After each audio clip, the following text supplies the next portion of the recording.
જેસાજી અને વેજાજી નામના બે બારવટિયા ગીરના જંગલમાં એક ભૂતના મહેમાન બની તેની મહેમાનગતિ કેવી રીતે માણે છે તેની વાત આ વિડીયોમાં કરવામાં આવી છે।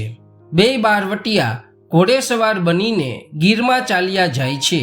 દિવસ આથમી ગયો છે ને અંધારા ઘેરાય છે।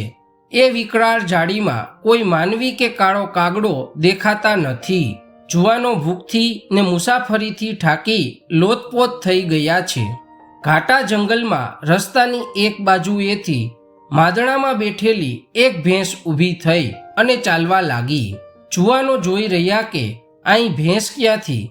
વેજો બોલ્યો કે ભાઈ, આજ તો આ ભેંસને દૂધે જ વાળું કરવું છે। બહુ સારું। અંધારે અંધારે ભેંસનું પૂંછડું પકડીને અસવારો ચાલવા લાગ્યા। થોડીક વારે ઉજ્જડ વગડામાં રૂપાળો દરબારગઢ દેખાણો ને ભેંસ એ ગઢની ડેલીમાં પાધરી ચાલી ગઈ। અસવારોએ પણ ડેલીમાં જઈ ઘોડાના પેઘડા છાંડ્યા, ઉતરીને ચોપાટમાં બેઠા। મઢ મોટો પણ પ્રમાણમાં કાંઈ બોલચાલ સંભળાતી નથી। કોઈ દરવાન પણ હાજર નથી। ઘડીક થયું ત્યાં તો એક સફેદ વસ્ત્રોવાળો ખૂબસૂરત જુવાન આવીને ઊભો રહ્યો। મૂંગો મૂંગો બધ ભરીને એ મહેમાનો સાથે ભેટ્યો। જઈને ઘોડારમાં બે ઘોડા બાંધી આવ્યો। વાળુની વેળા થઈ। જુવાને ઓરડામાં ગાદલીઓ પથરાવીને બે પરોણાને જમવા બેસાડ્યા। રૂપ જેના સમાતા નથી એવી એક સ્ત્રીએ આવીને શાક રોટલા ને દૂધ પીરસ્યા। રાતે ઓસરીમાં મહેમાનો માટે ઢોલિયા ઢળાણા।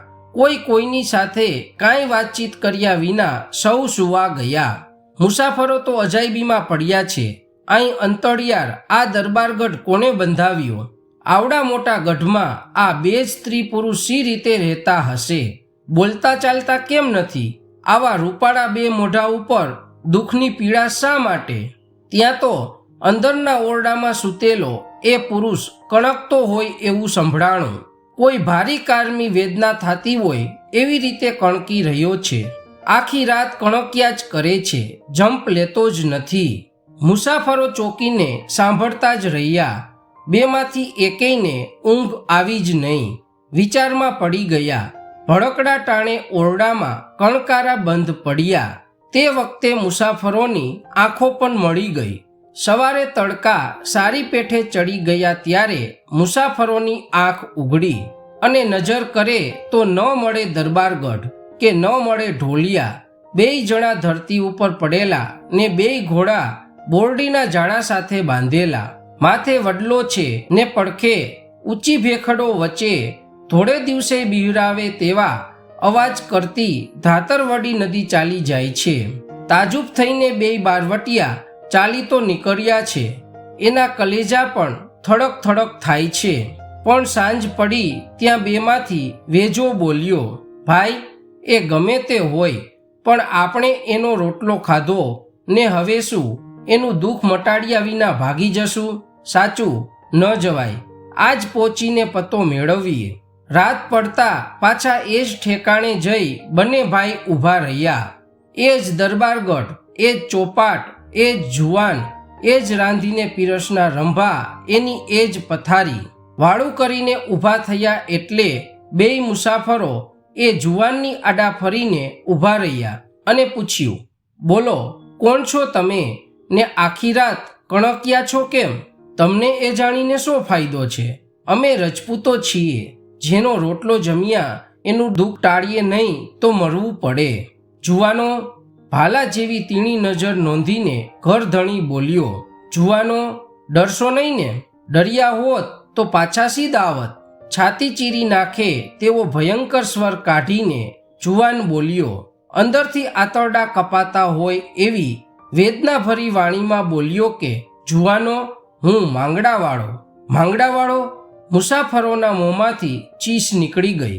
હા, હું ધાતરવડીનો ધણી માંગડો, કમોતે મૂવો, ભૂત સર્જાયો છું। વણિક પુત્રી પદ્માને લઈને અહીં એના લોહી ચૂસતો વસ્યો છું। તેદી ચાડવા બાયલની બરછી ખાઈને હું પડ્યો। એ બરછીની કરચ મારી છાતીના હાડકામાં વિંધાઈને ભાંગી ગઈ। હજી એ હાડકું ને એ બરછીની કરચ આ વડલાની વાઈડમાં દટાઈને પડ્યા છે। એ બરછીની કરચ મારી છાતીમાં દિવસને રાત ખટકે છે, તેથી કણકું છું ભાઈ. એનો ઈલાજ શું? તમારાથી બને તો તમે હાડકું ગોતીને બરછીની કરચ કાઢો ને મારા હાડકાં દામાકુંડમાં પહોંચતા કરો. નકર આ વાસના દેહ ટકશે ત્યાં સુધી હું એ ખટકા ખમ્યા જ કરીશ. એટલું બોલીને ઓહ ઓહ કરતો જુવાન ઓરડામાં ગયો. બારણા બંધ થયા. મુસાફરો સૂતા. સવારે એની એ દશા દેખી. વાડના થડમાં ખોદાણ કામ કરીને ભૂતે કહેલું હાડકું ગોતી કાઢ્યું. બરછીનો ટુકડો જુદો પાડીને એ હાડકાં ઉઠાવ્યા. બેય બારવટિયા દામે કુંડ ચાલ્યા ગયા.